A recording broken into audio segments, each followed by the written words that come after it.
पेड़ से जाके ठोकी थी गाड़ी। आ जाओ।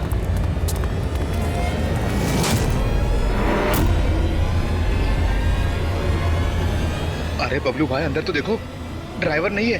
गाड़ी अपने आप कैसे चल रही थी?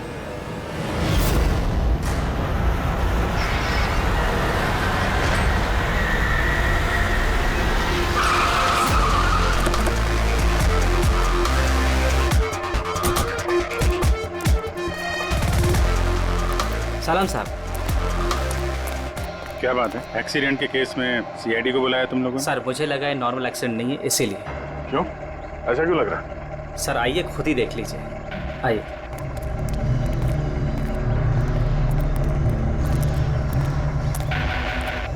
सर दरवाजा खुल नहीं रहा था, बड़ी मुश्किल से हमने खोला इसे।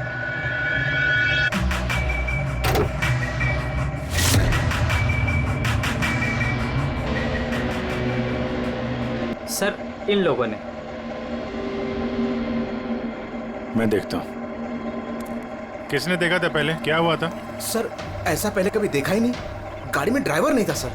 गाड़ी में ड्राइवर नहीं था, गाड़ी अपने आप चल रही थी। अरे यार साफ साफ बताओ भाई। हाँ सर, गाड़ी में ड्राइवर नहीं दिखाई दिया और गाड़ी जाके सीधे पेड़ से टकरा गई। अरे क्या बात कर रहे हो? गाड़ी के अंदर ड्राइवर है, मना पड़ा है। नहीं सर, सच में गाड़ी में ड्राइवर नहीं था, नहीं तो ये गाड़ी मेरी भी गाड़ी को टकराते हुए बच गई। लाश की हालत से तो लगता है कि गाड़ी काफी स्पीड में थी। सर गाड़ी बहुत स्लो थी, लेकिन इतनी स्लो में कोई मर कैसे सकता है? गाड़ी भी ऑटोमेटिक है, हर चीज ऑटोमेटिक है, सेफ्टी डिवाइस भी ठीक है।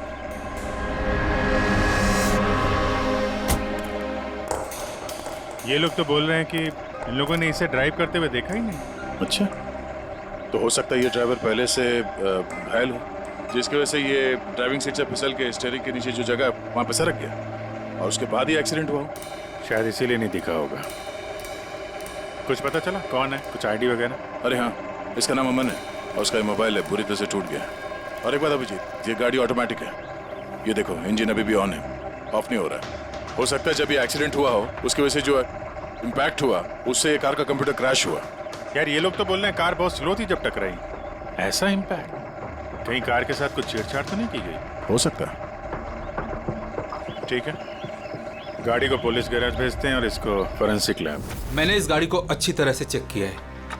इस कार को मॉडिफाई किया गया है, एक्स्ट्रा सेफ्टी फीचर्स दिए गए हैं। एक्स्ट्रा सेफ्टी फीचर्स जैसे कि? जो आम गाड़ियों में होता है उससे कहीं ज्यादा, जैसे कि एक्स्ट्रा एयर बैग्स, अच्छी क्वालिटी के शॉकअप्स, ज्यादा मजबूत कांच और अच्छी क्वालिटी के ज्यादा मजबूत सीट बेल्ट।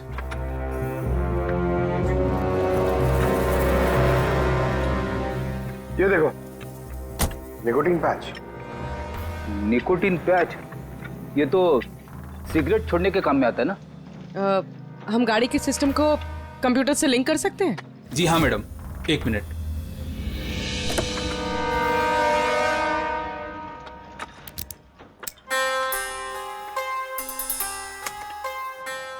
मैम, किसी ने सेटिंग चेंज किया है। कार के सॉफ्टवेयर को हैक किया गया है। खिड़की के कांच से लेकर ब्रेक तक सब कुछ कोई और कंट्रोल कर रहा था। अगर सब कुछ कोई और कंट्रोल कर रहा था, फिर हादसे के बाद इंजन उसने बंद क्यों नहीं किया? टक्कर की वजह से कार का वायरलेस सिस्टम डैमेज हो गया था, इसलिए कार बंद नहीं हुई। गाड़ी को हैक किया गया? मतलब ये एक्सीडेंट नहीं है, ये तो मर्डर है।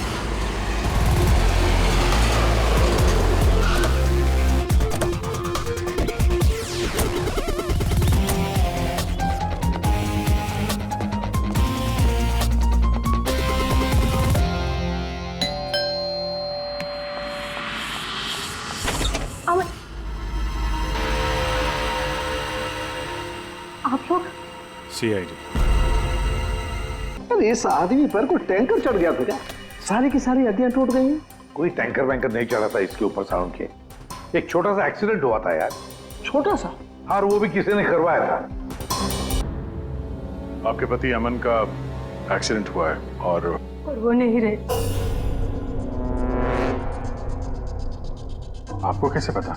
अमन को कार नहीं चलानी चाहिए थी, वो कभी कार नहीं चलाता था सर, क्योंकि उसे पता था कि छोटा सा झटका भी उसकी जान ले सकता है। पर आप लोग मेरा मतलब है कि सीआईडी यहाँ पे। जी, क्योंकि हमें लगता है कि उनका खून हुआ है। खून? पर ऐसे कैसे हो सकता है सर? एक्सीडेंट से पहले तो अमन मुझसे फोन पे बात कर रहा था, हम दोनों फोन पे बात कर रहे थे कि अचानक फोन कट हो गया। मैंने बहुत ट्राई किया लेकिन फोन नहीं मिला। मैं समझ गई थी कि कुछ तो ठीक नहीं है। अमन कभी भी खुद गाड़ी ले जाकर इतना बड़ा जोखिम नहीं उठा सकता था। खुद ड्राइव नहीं करते हैं तो ड्राइव कौन करता है? सर, हमारा एक ड्राइवर है। कहाँ वो ड्राइवर कहाँ है अभी? उसकी तबीयत खराब थी इसलिए वो छुट्टी पर है। कहीं उस ड्राइवर नहीं तो कुछ गड़बड़ नहीं गई गाड़ी में? नहीं सर, हमारा ड्राइवर बहुत ही भरोसेमंद इंसान है। वो ऐसा कभी नहीं कर सकता। पिछले 15 साल से वो हमारे लिए कार चला रहा है। सर, इसके शरीर पर 7 जगह हड्डियों के टुकड़े टुकड़े हो गए, 43 जगह हेयरलाइन फ्रैक्चर्स हैं और 21 जगह माइन्यूट फ्रैक्चर्स हैं। और हैरानी की बात तो ये है कि इसके पहले भी इसके शरीर पर बहुत सारे फ्रैक्चर्स हो चुके थे जो अब हील हो गए। बस इन हड्डियों के टूटने की वजह से इसके शरीर के नाजुक अंग जैसे हार्ट, फेफड़े, ये सब डैमेज हो गए और मौत भी शायद इसी वजह से हुई है। साळुंखे, ये कैसे निशान है? बस ये निकोटिन पैचेस के निशान है। इसके शरीर पे बहुत ज्यादा है। इसे सिगरेट पीने की लत थी और वो इसे छोड़ना चाह रहा था। Nicotine patches? अच्छा। और फिर यार अभी तारिका ने बताया कि इसके शरीर पर पुराने फ्रैक्चर्स के निशान भी हैं, बहुत सारे। ये पुराने फ्रैक्चर्स का क्या मतलब हो सकता है? अमन को ड्राइविंग तो आती थी ना? हाँ सर। तो फिर जोखिम किस बात का? अमन मेरे या आपकी तरह नहीं था सर। छोटे से छोटा झटका भी उसकी जान ले सकता था। ड्राइविंग की वजह से उसकी जान को खतरा था। इसीलिए हमने कार में भी काफी मॉडिफिकेशंस करवाई थी और ड्राइवर को भी कहा था कि कार आराम से चलाए। छोटा झटका भी उसकी जान ले सकता था? क्या मतलब? क्या कुछ था उसको? कोई प्रॉब्लम थी? सर, अमन का शरीर कमजोर था, नाजुक था। यार तू क्या कर रहा है साळुंखे? अरे ये ऑस्टियोजेनेसिस इम्परफेक्ट है। ऑस्टियोजेनेसिस इम्परफेक्ट मतलब ब्रिटल बोन डिजीज? एग्जैक्टली, भंगुर अस्थि रोग। मतलब इसकी हड्डियां भंगुर हैं।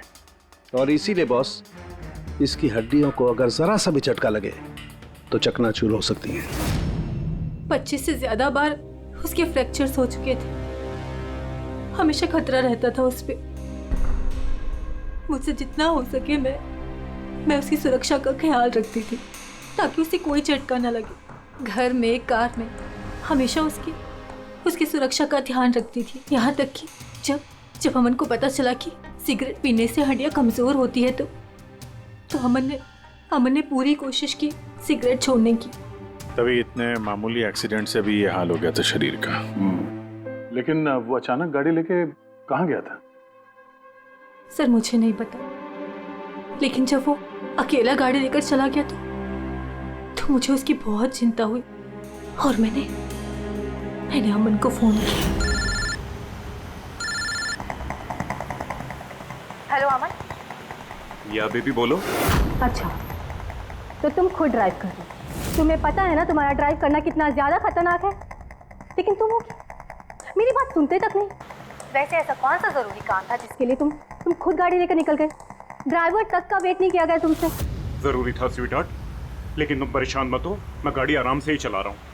अमन, मुझे ऐसा क्यों लग रहा है कि तुम मुझसे कुछ छुपा रहे हो? देखो सुप्रीति, मैं मानता हूँ कि मैं सारी बातें तुमसे शेयर नहीं कर पा रहा, लेकिन इसका मतलब ये नहीं कि तुम उल-झुल बातें सोचने लग जाओ। है कुछ प्रॉब्लम्स, मैं उन्हें सॉल्व कर लूँ, फिर तुम्हें सब कुछ बता दूंगा। प्रॉब्लम्स? तुम अभी क्यों नहीं बता सकते मुझे? क्योंकि ये सब खतरनाक है, वो लोग बहुत खतरनाक हैं, मैं तुम्हें नहीं बता सकता। खतरनाक लोग? Oh no. अमन, हेलो।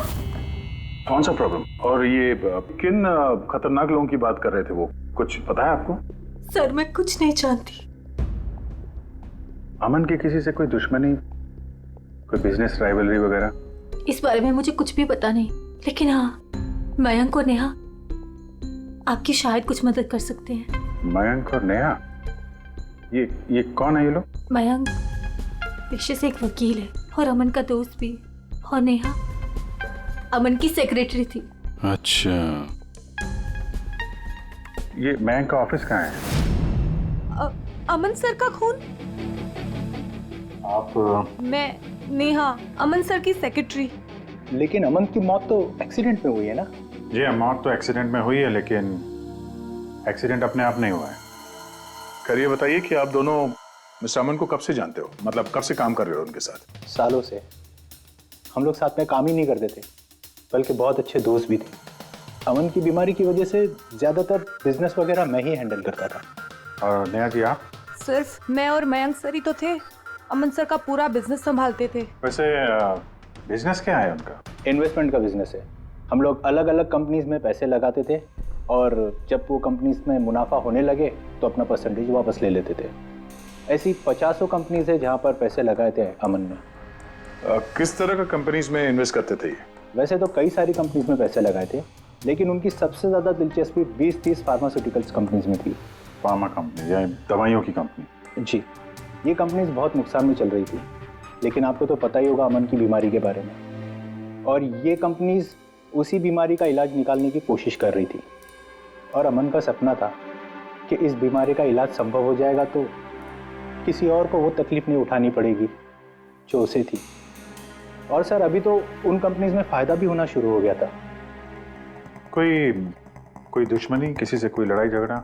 नहीं सर, ऐसा तो कुछ नहीं था। अगर कुछ होता तो वो मुझे ज़रूर बताते थे। अमन की वाइफ का कहना है कि पिछले कुछ दिनों में वो परेशान लग रहा था। आपको जानती? परेशान तो थे, मगर मुझे कुछ बताया नहीं। मुझे लगा काम का प्रेशर होगा बस। आपने बताया था कि दवाइयों की कंपनी जो नुकसान में चल रही थी, उनमें से कुछ को फायदा होने लगा था। सबको नहीं सर, शायद एक को। मुझे उसकी डिटेल चाहिए। जी, मुझे अकाउंट चेक करना होगा। ठीक है। और मुनाफे के अलावा कोई ऐसी बात जो आपको अलग लगी या फिर कुछ अजीब सी हो, वो भी बता दीजिएगा।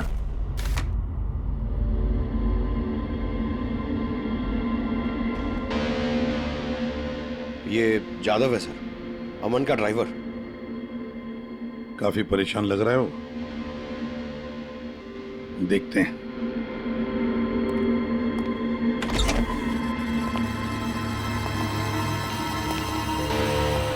जादव?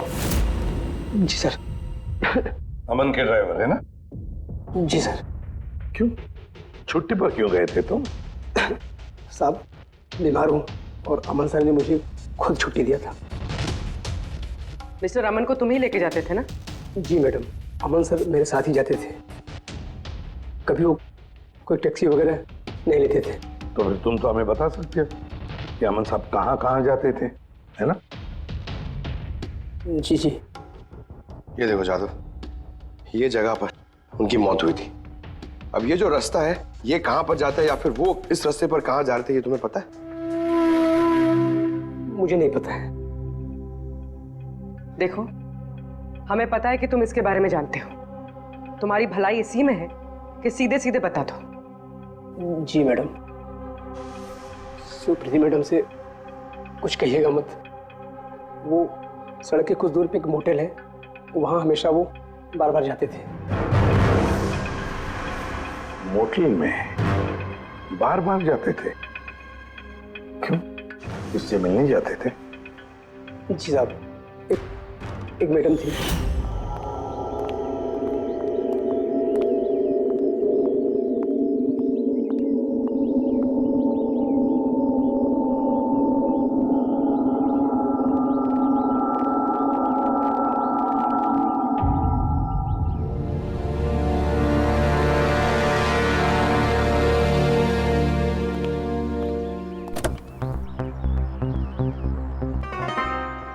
सुन जादव, ये जो कुछ भी तुमने देखा, इस बारे में किसी से कुछ मत कहना, सुप्रीति भाभी से भी नहीं, समझे? ओके? जी सर। मैडम थी। मतलब अमन का उस औरत के साथ चक्कर चल रहा था। जी छोटी मुंह बड़ी बात, साहब छुप छुप के उस मैडम से अगर मिलते थे तो इसका मतलब तो यही निकलता है। अमन उस औरत से मिलने जा रहा था जब यह हादसा हुआ। तो हो सकता है वो औरत अब भी वहीं पर हो, उसी मोटल में। चलकर मिलना पड़ेगा इस औरत से।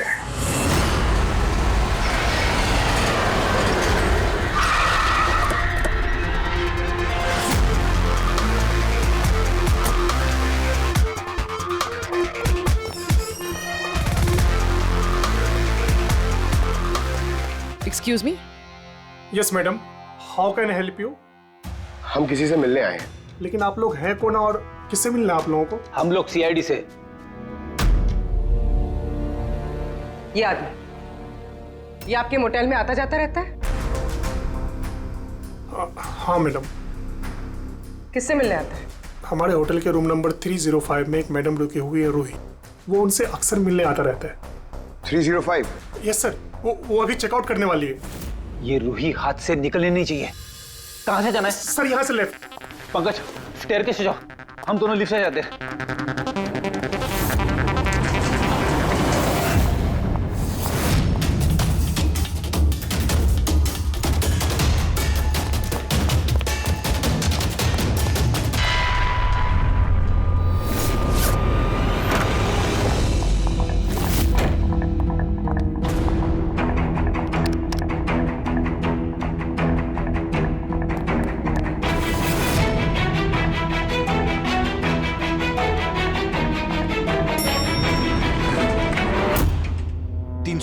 सर उधर।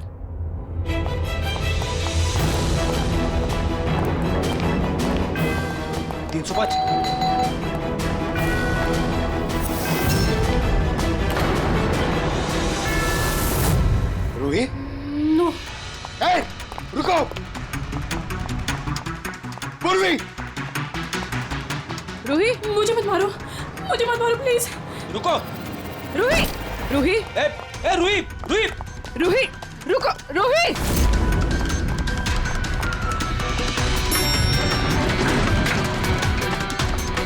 ए, रुक जा। रूही, रुको। ए, रुक जा। रूही,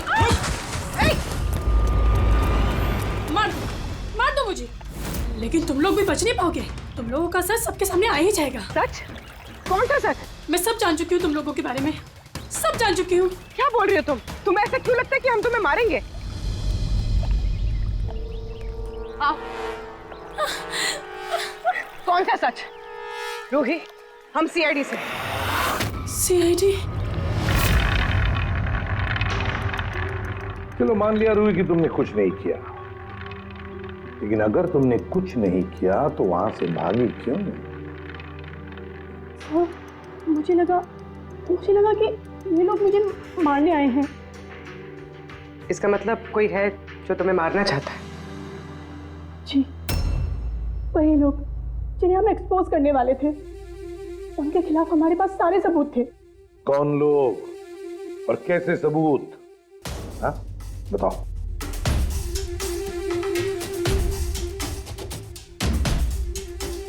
इसे तुम जानती हो ना, यमन है ना, इसी के साथ तुम मिलकर काम करती थी, इसी के साथ मिलकर तुम उन लोगों को एक्सपोज करने वाली थी जिसकी वजह से अमन की जान चली गई। देखो रूही, अब शायद तुम्हारा नंबर है, वो लोग तुम्हें मारेंगे। सर मैं मरना नहीं चाहती, मैं मरना नहीं चाहती सर। तो फिर बताओ, बताओ जल्दी, कौन लोग हैं वो? उनका राज छुपाने से वो तुम्हें छोड़ेंगे नहीं। सर,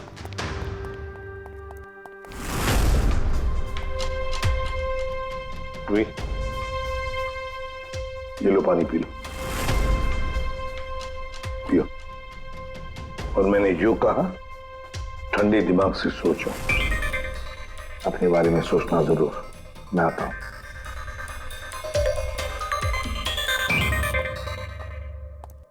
घबराई हुई है, डरी हुई है। लेकिन अब डरने की क्या जरूरत है सर? अब तो सीआईडी के पास है वो। लेकिन सर वो हम पे भरोसा नहीं कर पा रही। थोड़ा वक्त लगेगा। से जो अमन का वकील है मयांक, उससे क्या पता चला? सर अमन ने बहुत सारी दवाई की कंपनियों में पैसा लगाया था, लेकिन वो सब की सब घाटे में चल रही थी। एक कंपनी है जिसने अभी अभी फाइनली फायदा करना शुरू किया था, CRM फार्मास्यूटिकल। और सर ताजुब की बात यह है कि अमन ने पिछले हफ्ते ही इस कंपनी के साथ जितने भी डीलिंग्स है वो सब तोड़ दिए, और मयंक भी इस बात से काफी हैरान था। वही तो समझ में नहीं आ रहा है कि इस अमन ने जब ये कंपनी लॉस में जा रही थी तब उसके साथ तो डील नहीं तोड़ा, और जब ये कंपनी प्रॉफिट कर रही है तब डील तोड़ने जा रहा है। और सर वो मयंक से कभी कोई बात छुपाता नहीं था, उसने ये बात मयंक को बताई भी नहीं। हाँ सर, मयंक ने उसका भरोसा तोड़ दिया होगा सर। आओ जरा रोही, CRM फार्मास्यूटिकल्स के साथ जो अमन की डील थी वो तुम्हारी वजह से कैंसिल हो गई है ना? वरना उसके पास ऐसी कोई वजह तो थी नहीं। अब सच सच बता दो कि डील तुमने क्यों तोड़वाई? क्योंकि उसने मेरे भाई का खून किया। भाई का खून? सर, मैं जिस शहर से आई हूँ उस शहर में बहुत पोल्यूशन है। मेरे भाई को पोल्यूशन से बहुत एलर्जी थी, उसे सांस लेने में बहुत तकलीफ होती थी। वो तो सिर्फ दवाइयों पर ही जिंदा था। एक मिनट, और वो दवाइयाँ थी CRM फार्मास्यूटिकल कंपनी की, हैं? जी सर, और सबकी सब नकली थी। मेरे भाई के ऊपर कोई असर ही नहीं कर रही थी, और ये बात हमें बहुत लेट पता चली और मेरे भाई की जान चली गई। तुम्हें कैसे पता चला कि वो दवाई नकली थी? सर, मैं खुद एक प्राइवेट कंपनी में केमिस्ट हूँ। जब ये दवाइयाँ मेरे भाई पर असर ही नहीं कर रही थी तो मुझे शक हुआ कि क्या बात हो सकती है। तो मैंने उन दवाइयों को खुद से टेस्ट किया और मेरा शक बिल्कुल सही निकला। सारी दवाइयाँ नकली थी। नकली थी मतलब? सर, हर एक दवाई एक खास केमिकल से बनती है, और जिस दवाई की मेरे भाई को जरूरत थी वो केमिकल तो उस दवाई में था ही नहीं, जिसकी वजह से वो दवा उस पर असर भी नहीं कर रही थी। और अमन इस कंपनी में एक इन्वेस्टर था। जी सर, इसलिए मैं उससे मिलने भी गई थी, लेकिन वहां जाके पता चला कि इसमें तो उसका हाथ है ही नहीं, और उसने मुझसे प्रॉमिस किया कि वो मेरी इसमें मदद करेगा। अरे सर, आप यहाँ कैसे? कोई काम था क्या? हाँ, ये मेरी असिस्टेंट रूही है। हेलो। इसे देखना था कि दवाइयाँ कैसे बनती हैं। देख सकते हैं? कैसी बात कर रहे हैं सर? आपको कैसे मना कर सकते हैं? आइए मैं दिखा देता हूँ आपको। एक काम कीजिए, आप मेरे साथ बॉस के यहाँ चलिए, रूही अपने आप देख लेगी। रूही तुम जाओ। मैम आइए। एक मिनट सर, ज्यादा आगे मत जाना, आप यहीं तक देखना। आइए सर, मैं लेकर चलता हूँ। आप आइए। आइए सर।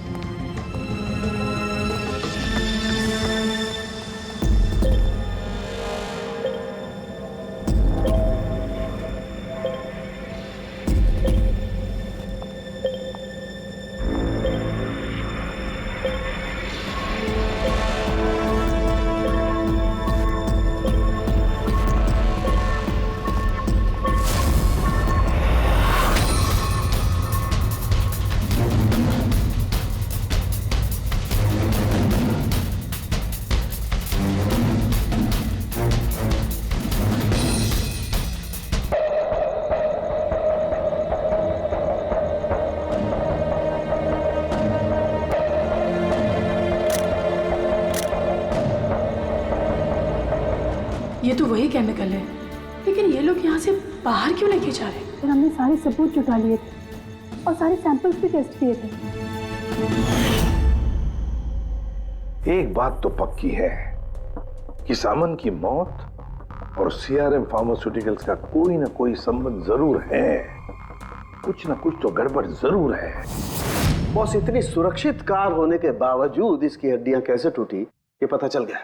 अच्छा सर, अमन के खून में से हमें एक ऐसा केमिकल मिला है जिससे एपिलेप्टिक फिट्स आते हैं, मिर्गी का दौरा। माय गॉड, यार अमन को तो ब्रिटल बोन डिजीज था। मिर्गी का दौरा आ जाके वो गिर जाता, उसकी हड्डियां टूट जाती, इसी की वजह से इसकी मौत हुई है। तो मतलब जिसने भी ये किया वो जानता था अमन के ब्रिटल बोन्स डिजीज के बारे में। उसे बड़े चालाकी से उसका नाजायज फायदा उठाया। पहले उसने अमन की गाड़ी का कंप्यूटर हैक किया और फिर एक्सीडेंट से पहले उसे उस केमिकल का इंजेक्शन दिया जिसकी वजह से उसे मिर्गी का झटका आ जाए। उसे मालूम था अमन किसी भी हालत में बच ही नहीं सकता। अगर मिर्गी का झटका आ जाता तो वो गिर जाता, जिसकी वजह से उसकी हड्डियां टूट जाती और वो मर जाता। अगर उसमें से भी बचता तो कार के एक्सीडेंट में से तो बच ही नहीं सकता था वो। समझ कि मिर्गी का दौरा पड़ने वाला जो ड्रग है कितनी देर बाद असर करता है? बस कुछ घंटे तो लगते हैं। मतलब ये ड्रग अमन को एक्सीडेंट से कुछ घंटे पहले ही दिया गया था। सर कहीं ऐसा तो नहीं कि किसी ने इसे नींद में इंजेक्शन दे दिया हो सकता है। बस एक काम करते हैं, इस अमन की बॉडी को फिर से एक बार अच्छी तरह से चेक करते हैं, देखते हैं कहीं कोई इंजेक्शन का निशान तो नहीं है। तारिका? Yes sir. अच्छा साहब की सीआरएम कंपनी की नकली दवा के बारे में क्या पता चला? बॉस उन नकली दवाइयों में एम्फेड्रिन नहीं है। ओह, मतलब रूही सही कह रही थी। सर ये कुछ केमिकल्स की लिस्ट है जो सीआरएम कंपनी ने पिछले महीने मंगाई थी। माय गॉड बॉस, इसमें तो वो केमिकल सबसे ज्यादा मात्रा में जो सीआरएम की दवाई में होना चाहिए था, 500 गैलन। 500 गैलन तो बहुत बड़ी गड़बड़ है, बहुत ही बड़ी गड़बड़ है। पंकज, अभिजीत और दया से कहो कि वो सीआरएम कंपनी में जाओ और वहां से मुझे फोन करें। और फ्रेडी, तुम और पूर्वी अमन के घर जाओ और पता लगाओ एक्सीडेंट के दिन अमन से कौन कौन मिलने आया था। इंजेक्शन? सर अमन तो इंजेक्शन से बहुत डरता था। ऐसा हो ही नहीं सकता कि वो खुद को इंजेक्शन लगा ले। अपने आप नहीं लगवाया होगा तो किसी डॉक्टर से लगवाया होगा। नहीं सर, अमन तो इंजेक्शन के नाम से कोसों दूर भागता था और उसकी हेल्थ बिल्कुल ठीक थी। अगर कोई भी प्रॉब्लम होती तो वो कम से कम मुझे बताता। किसी और से नहीं लगवाया, खुद नहीं लगाया, तो फिर वो केमिकल उसके खून में पहुंचा कैसे? अच्छा बता सकती है, घर से निकलने से पहले अमन किस किस से मिला? मयंक और नेहा आई थी उससे मिलने। और हाँ मैम, एक आदमी आया था अचानक से, जसवंत। अब जसवंत? ये जसवंत कौन है? जी जसवंत सीआरएम कंपनी का सीईओ है और अमन ने उसकी कंपनी में पैसे इन्वेस्ट किए थे।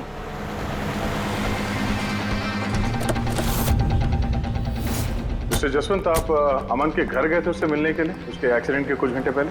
जी सर, मैं गया था लेकिन मिल नहीं पाया था। तो दरअसल उनकी वाइफ ने मुझे बताया कि वो सो रहे हैं, तो मैंने सोचा वो शायद मुझे अवॉइड करना चाहते होंगे, तो मैं वापस चला आया।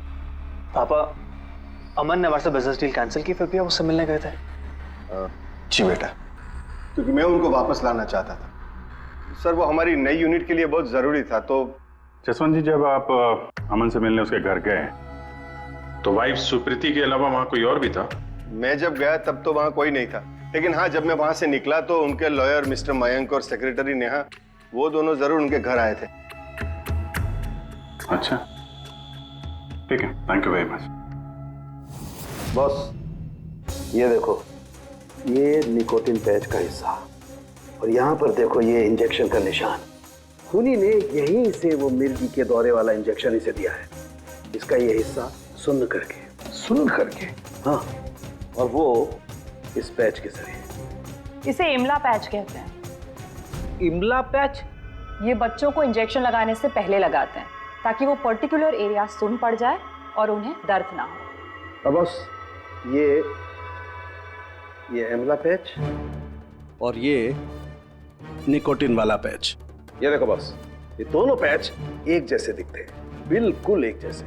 हाँ, खूनी ने इस निकोटिन वाले पैच की जगह ये एमला पैच इसके हाथ पर लगाया, इसके हाथ का ये हिस्सा सुन्न कर दिया और बाद में मिर्गी के दौरे वाला इंजेक्शन यहाँ से लगा दिया, शायद तब जब वो सो रहा था।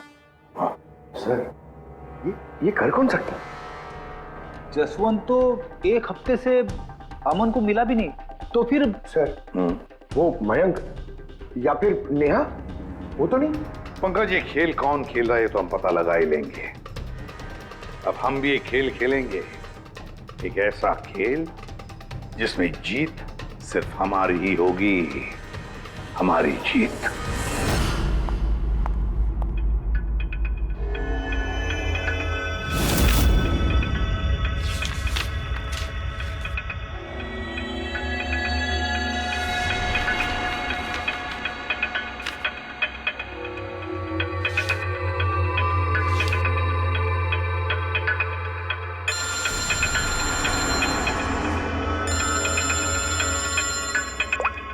हेलो, मेरा कुरियर तो तुम तक पहुंच गया होगा। कौन है तुम? और ये सब मुझे क्यों भेजा है? तुम लोगों ने अमन को तो मार डाला, लेकिन तुम लोग मुझ तक नहीं पहुंच सकते। अगर तुम लोग चाहते हो कि मैं अपना मुंह बंद रखूं, तो मुझे 5 करोड़ रुपए देने होंगे। ये क्या बकवास कर रही हो? मुझे इन सब के बारे में कुछ नहीं पता। वो तो जब ये सबूत पुलिस तक पहुंच जाएंगे तो तुम्हें खुद ब खुद पता चल जाएगा कि मैं क्या कह रही हूँ और क्या बोल रही हूँ। देखो देखो देखो, मैं कुछ इंतजाम करता हूँ, मुझे थोड़ा सा टाइम दे दो। ठीक है, तुम्हें 2 दिन का वक्त मिलता है, मैं फिर कॉल करूँगी।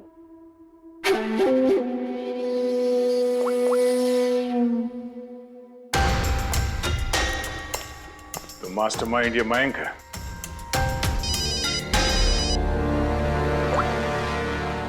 Hello Abhijit sir. सर मैं मयंक बोल रहा हूँ।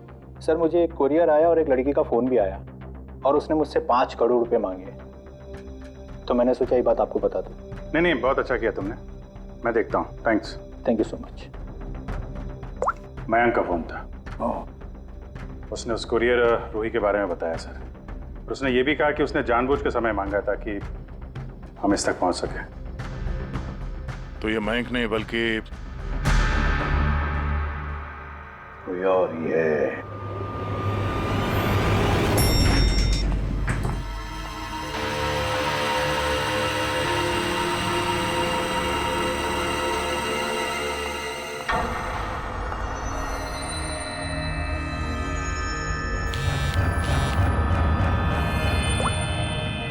हाँ सर।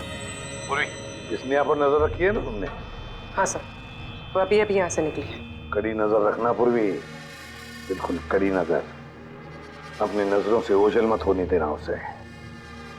ये नेहा ही हमें उस खूनी तक पहुंचाएगी। सर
सर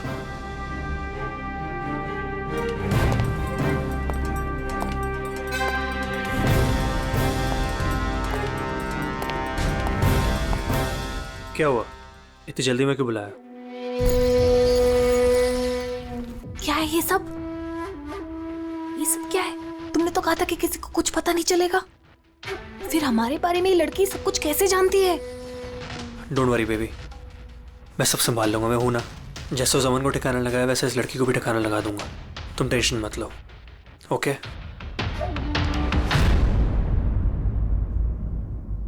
पहले हमसे तो निपट लो। You are under arrest mister Ashwin.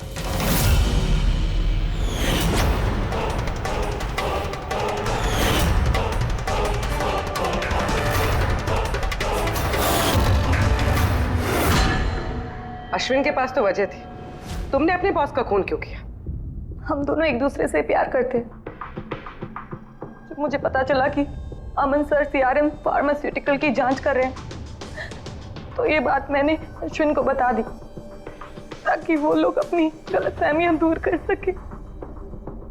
लेकिन इसने तो अमन को ही दूर कर दिया। क्यों अश्विन?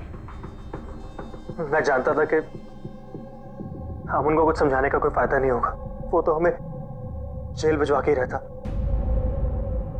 तुमने मेरे भाई को मारा, अमन का खून किया और ना जाने कितने मासूमों की जान ली होगी तुमने अपनी इन नकली दवाइयों से। बिजनेस में बहुत घाटा हो रहा था, नुकसान पे नुकसान हो रहा था। डैड नहीं मानते, इसलिए उनको बिना बताए मैंने केमिकल्स को नॉर्थ इंडिया के प्लांट में बेचना शुरू कर दिया। उससे हम नशा बनाते थे, थोड़ा प्रॉफिट हो ही रहा था। अमन ने सारा खेल बिगाड़ दिया। सिर्फ फायदे के लिए दवाइयों की जगह पे तुम ये जहर बनाने लगे थे, हाँ? मुझे कंपनी की हालत पता थी, मैंने अमन सर को अश्विन से मिलाया था ताकि वो कंपनी में इन्वेस्ट करके उसे डूबने में बचा सके। और अमन खुद को तुम लोगों से बचा नहीं पाया। ये सब कुछ मैंने अपने प्यार के लिए किया, मेरे अलावा कोई ये कर नहीं सकता था, क्योंकि वो अपने निकोटीन पैच मुझे से मंगाते थे।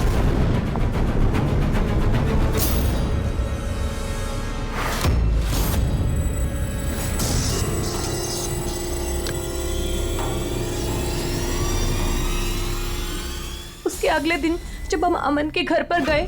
अरे आप लोग आ भी गए, पर अमन तो सो रहे हैं। अगर कुछ इम्पोर्टेंट काम है तो मैं जगा देती हूँ। नहीं, कोई बात नहीं, हम इंतजार करेंगे। ओके, मैं अभी आती हूँ।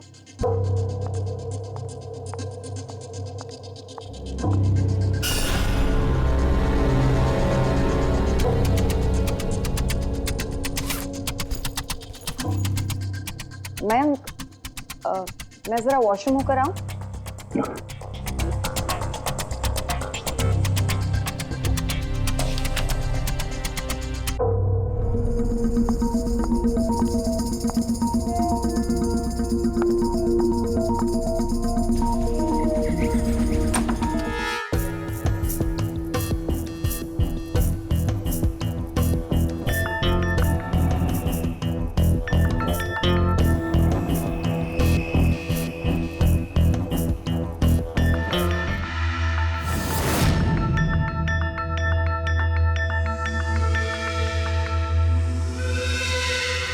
और वो दौरा उसकी कमजोर हड्डियों के लिए जानलेवा बन गया। और तुम चीफ टेक्नोलॉजी ऑफिसर, तुमने रिमोट कंट्रोल से अमन के कार के कंप्यूटर को हैक कर दिया और उसका एक्सीडेंट करवाया। कमाल का दिमाग पाया है तुम लोगों ने, कमाल का दिमाग। काश यही दिमाग किसी अच्छे कामों में इस्तेमाल करते तो देश का भला हो जाता, समाज का भला हो जाता। पर नहीं, तुम्हारे इस टेढ़े दिमाग ने दो मासूम लोगों की जानें ली और पता नहीं कितने सैकड़ों लोगों की मौतें हुई तुम्हारी इस गलत दवाइयों की वजह से। तुम्हें तो कड़ी से कड़ी सजा होगी, शायद फांसी होगी तुम्हें।